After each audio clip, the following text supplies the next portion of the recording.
Michelle Marie McGrath.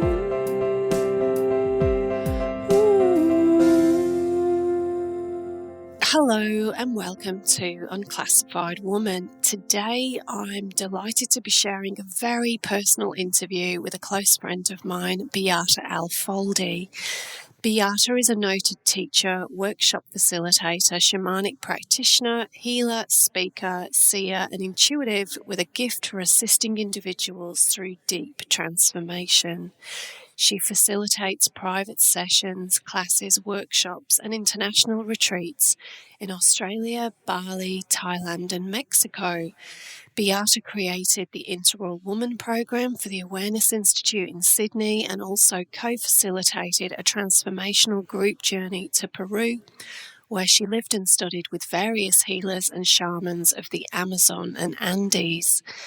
Beata has facilitated workshops and given presentations at the Eclipse Festival 2012, Subsonic Music Festival, Rainbow Serpent Festival, Byron Spirit Festival, and Sydney Spirit Retreat.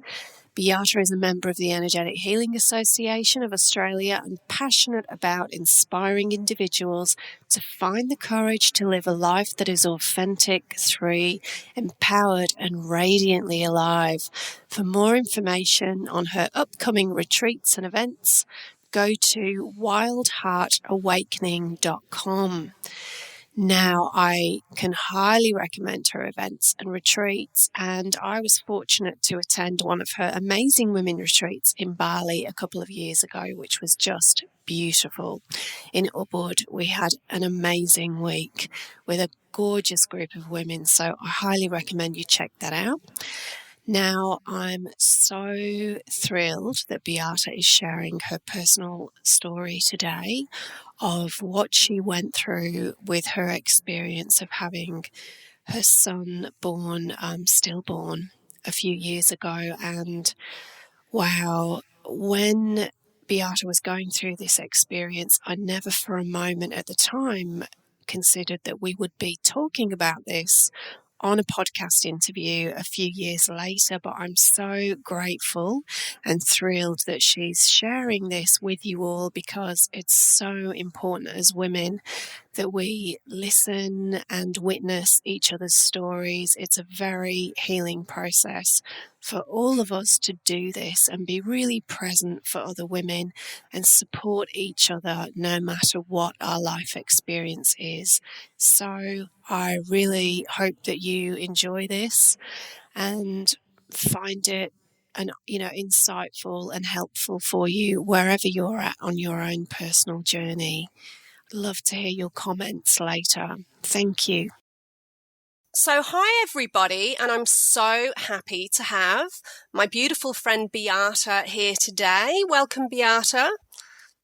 Hi darling, how are you? Great. Really looking forward to our conversation today. Obviously, it's a huge topic, but I think a very important one. And I'm really grateful, that you're willing to talk about your very personal story with this today. Oh, Michelle, thank you so much. And I too actually really appreciate the opportunity to share, because you and I have discussed this before. I really feel the more that we share our stories with each other as women, and specifically stories for and about women, I think what it does is actually help all of us to transform and transcend and realize that there's other people out there that have gone through similar situations. Absolutely. And often they're feeling very isolated and alone in their experience. Absolutely. Yeah. Absolutely. So just to set us with some context for today, would you mind please sharing a little bit about, your background story and whether or not you've not had a child due to personal choice or through circumstances? Well, obviously you and I are good friends, my darling, so you actually know the story. For me, it wasn't through choice that I'm actually at 45 years of age. I don't have a child per se. What happened was 4 years ago, in the process of a 3-day labour, when my son was full term, he actually passed away. So unfortunately, after that 3 days of labour, Alakai actually was stillborn. And I ended up having to have an episiotomy and a forceps delivery. And, you know, the whole situation was just so incredibly shocking for not only for myself, but for my husband at the time, Tom, and of course, everybody around us. So, you know, I'd always thought that I would have a child or I would have children. And so, you know, obviously when that situation happened, I mean, it was completely unexpected. You do expect, in some ways, we're warned that, you know, it can be quite fragile the first 3 months of utero and the pregnancy process. But no one really tells you or shares with you that the last 3 months are also very fragile and you need to take great care in those months as well, especially as an older woman.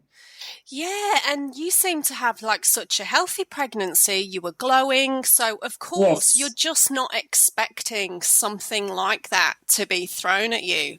No, absolutely not. And I think, you know, that was the thing.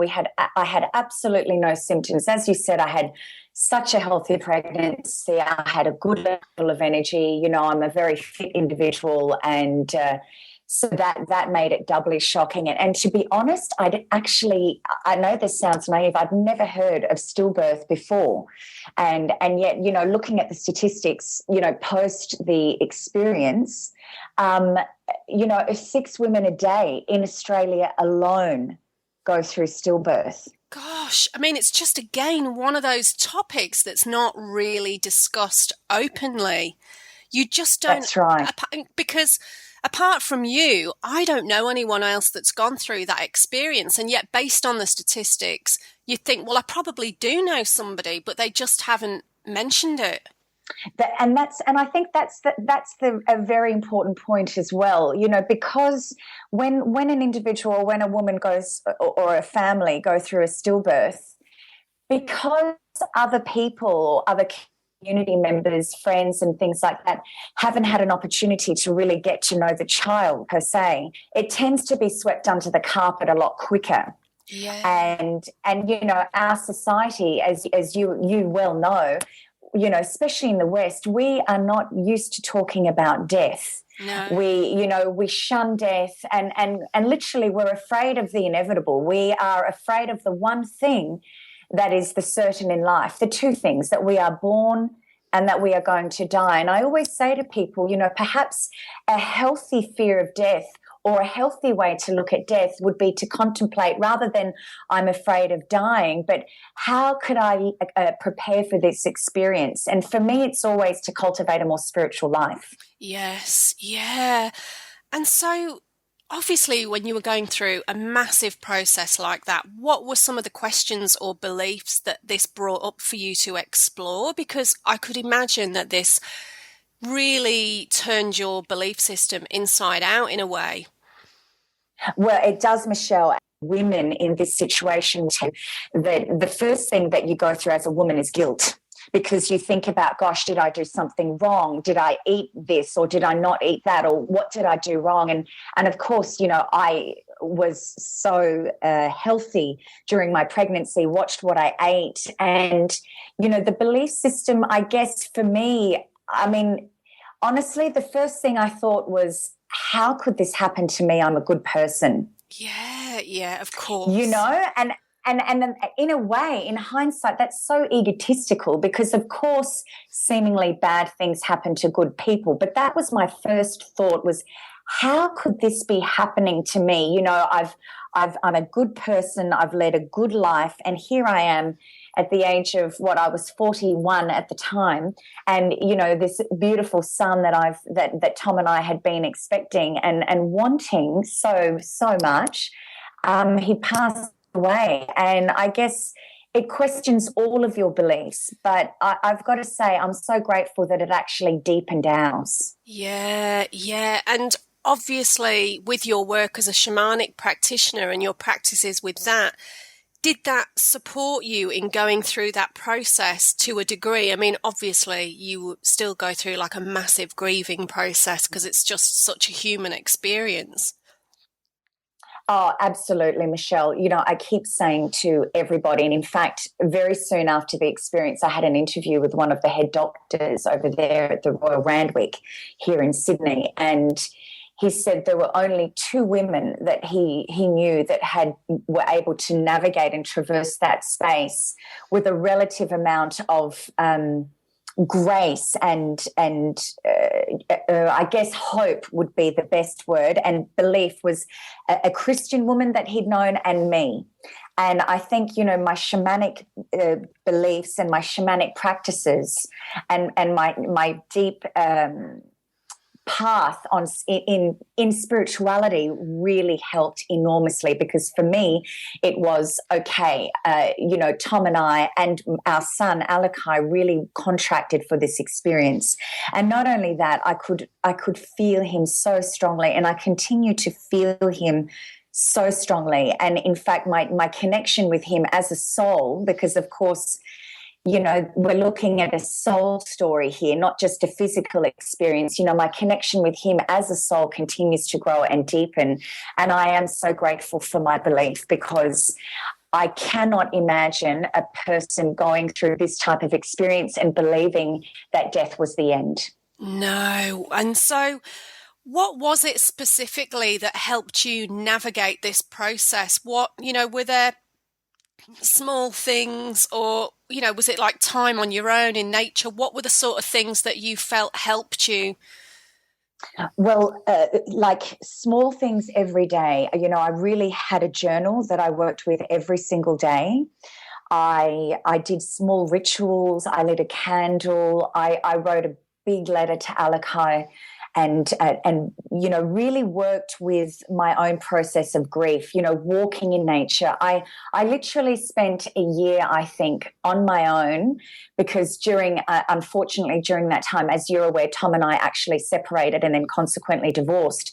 But I found that spending time on my own, as well as time in nature, meditating, journaling, deep contemplation, and my small daily rituals really helped. And of course, you know, the support of friends that were like-minded honestly made the world of difference, because those individuals didn't push their beliefs or their own grief onto me as to how I should be grieving. They allowed me the space to be wherever I was in any moment. Yeah. And so, like, as we mentioned earlier, like in our culture, we just don't know how to handle death at all. Like, there's so much fear and denial around that inevitable process.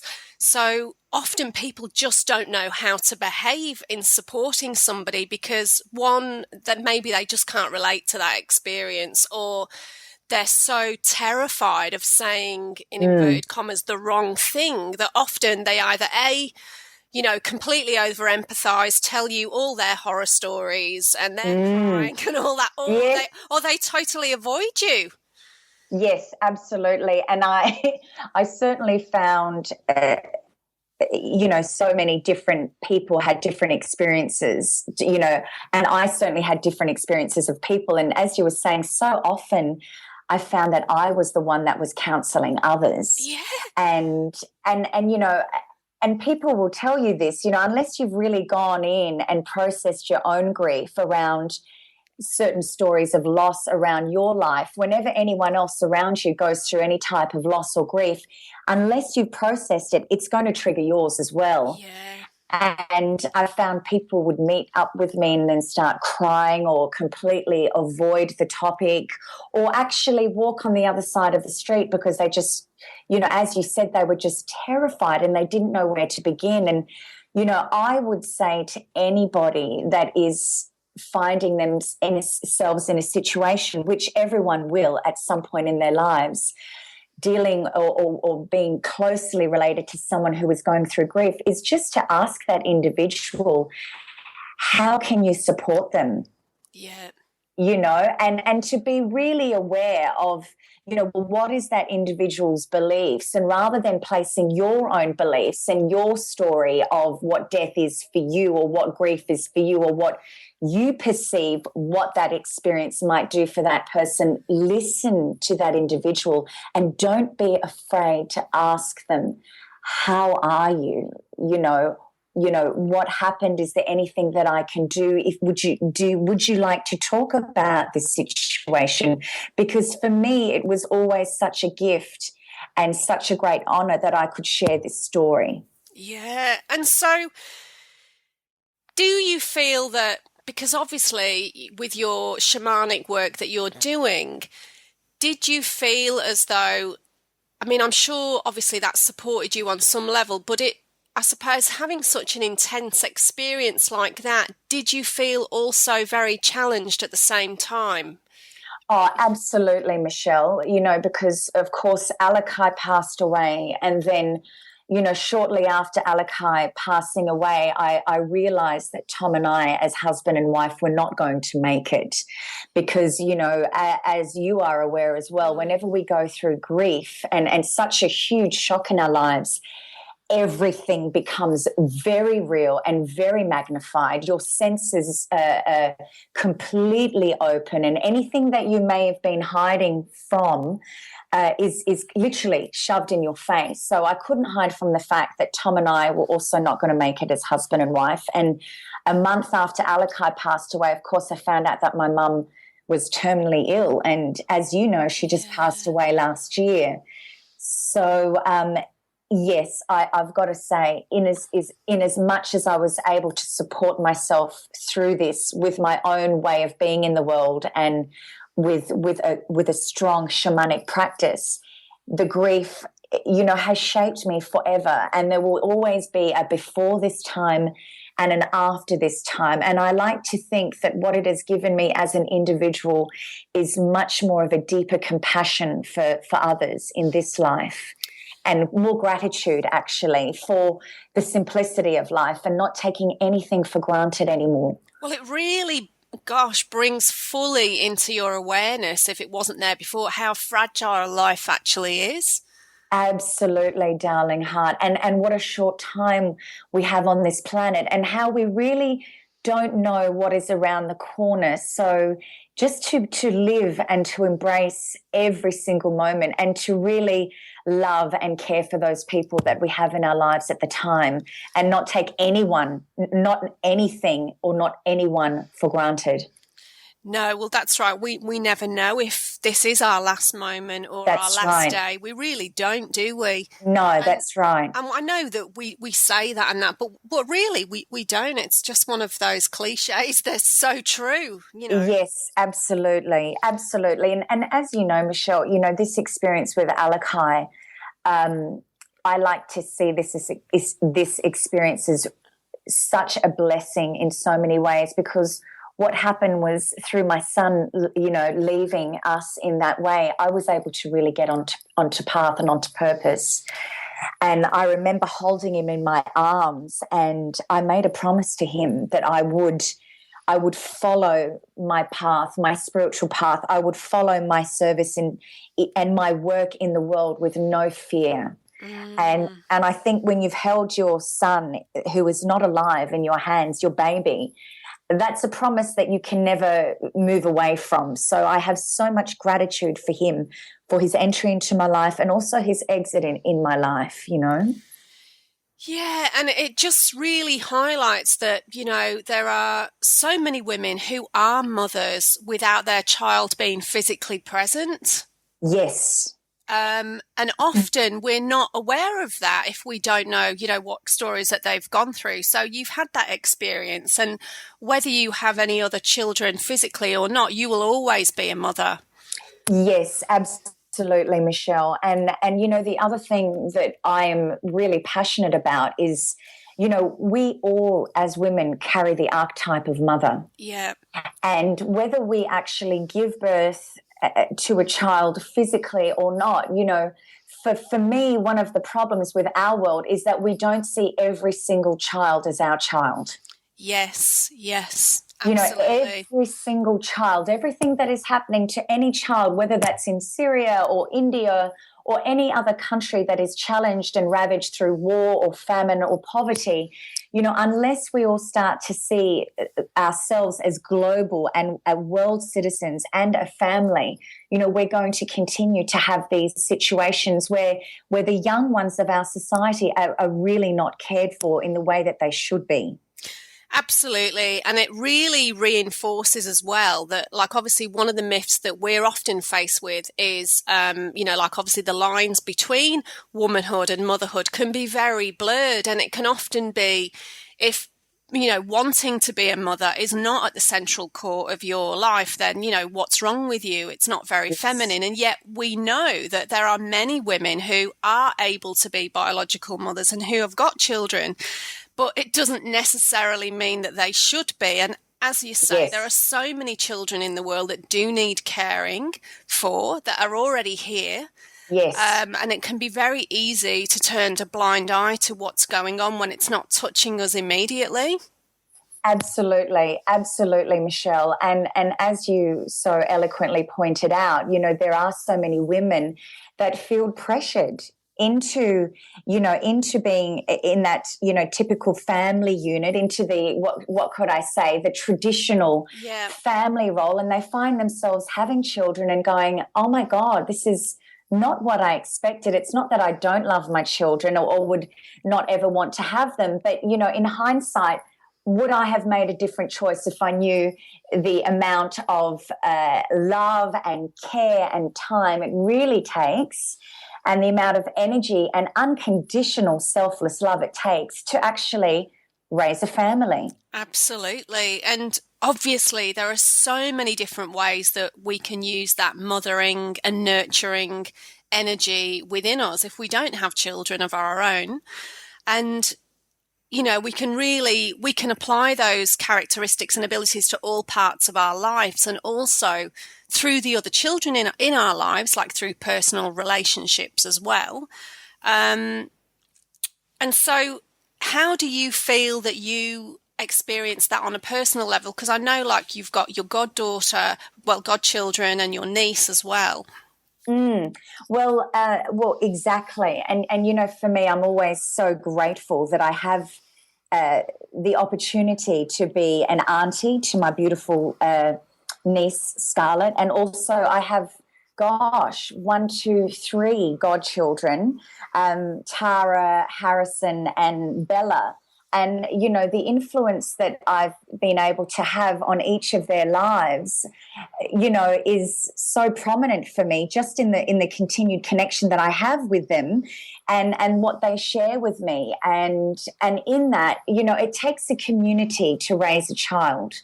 And, we've always in Indigenous cultures, in the old ways of being, that's what happened. A community raised a child. So the child would have aunties and uncles and grandparents and sisters all around them. And these days, unfortunately, especially in the West, we live such an isolated life that so often, you hear stories of mothers just being absolutely overwhelmed, and that are not able to give that child or their children the attention that they certainly need. And it's understandable. So, for me, not only have I had the great fortune of mentoring and being wonderful companions and a role model to these young individuals, but I really hope to set up a charity of my own one day that is revolved around children, actually, because that really is my point of interest. Yeah, and I know that also with the retreats that you do in different places around the world, you often then will support a local charity that's like child related. I'm just thinking of that wonderful charity in Bali where we went to see Robin. Yes, yeah. Absolutely, Michelle. And for me, as you know, with all of the work that I do internationally, for me, it's vitally important that wherever we go, that I give a percentage of all of the profits to a charity. In Mexico, it was Cancun Pro Kids, which was an orphanage. And in Bali, and every year in Bali, whenever I go, I give to Bumi Sahat, which is run by Robin Lim, and she is doing amazing work with women in pre-labour, post-labour, and all sorts of childcare services. So I'm really, really passionate about this, and I think for all of us here in the West that have resources and access to money, as well as to education, and as well as to a community that is able to help others, I think it's almost our responsibility, actually, to actually help those in need, because I really believe, as Andrew Harvey says, that if we can set up more and more networks of grace, then we can build a better world, where there is not one person that doesn't have access to clean water, food, and shelter. Absolutely. I mean, it's vital. It really Absolutely. is. So, I'm very, very passionate about that. And, when I look at all sorts of other people like Mother Teresa to Amma to Audrey Hepburn, even people like Angelina Jolie, if we're looking at modern day UNICEF ambassadors and, human rights activists, and certainly Audrey Hepburn, I just loved that woman, not only for everything that she embodied as an individual, but also, some of her greatest work was all the work that she didn't do on screen. Yes. For children. Absolutely. So, and sorry, I was just thinking then, as you were talking, you just, made me think that really, as you were saying earlier on, that experience that you went through, it really pushed you very clearly onto your spiritual path, where you feel a lot of purpose in your work and what you're doing, and that need to really reach out and connect and do, very meaningful work. So have you got any words of encouragement you'd like to offer women who they might be coming to the terms with the fact that they're not going to have a child of their own, or they may have gone through a similar experience that you did, in how they can, see that experience from a bigger perspective and use that as a way to propel them into a deeper level of meaning and purpose for themselves?